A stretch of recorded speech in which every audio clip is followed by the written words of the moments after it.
Palantir tells... The only one? Yes, the only singular bard from Palantir. Tells a tale of one of the early lilies of... he tells a bunch of tales, actually, of the early lilies and of the archery range, being himself a strong archer. This particular lilies, one of the favored targets of the year was a series of hunting animals. Animals that had been set up as targets. There was a deer, there were some, I don't know, like foxes and things, and then there was the prize target, the one that everybody really wanted to hit. There was a bear. Giant grizzly bear type thing. And at the end of the night, at the end of each day, when the range was struck, these animals were kind of just put in a pile off to the side of the range and just left there. Because the archers were a little bit foolhardy and they figured that nobody is gonna mess with this. But, no one would be tempted to mess with them. This was, of course, not necessarily the wisest of ideas because these are Kalantiri. and as we all know, aboard Kalantiri is a dangerous Kalantiri. Exactly. So there happened to be a series of fine young gentlemen who were wandering down the lane at Lily's, and they happened to be aboard Kalantiri, and they wandered onto the archery range, saying, what can we do at night? And they wandered upon this pile of critters laying off to the side, and the giant bear. They thought, we can do something with that. For those of you who haven't been to Lily's, the porta-johns in the central location are set up in a semicircle of sorts, a little bit up off the road, in sort of a henge. In fact, one may even say that this is the potty henge. In fact, they do call it potty henge. Porta-henge. Porta-henge. I've heard potty Castle henge. henge. Yeah. It's a semicircle of portaloos.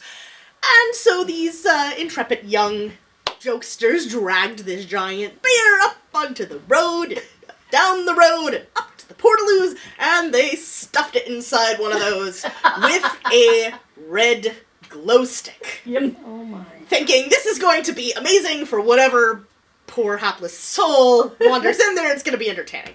And just to make certain that their entertainment was assured, they took duct tape, which all good jokesters have, and they duct taped closed all the rest of the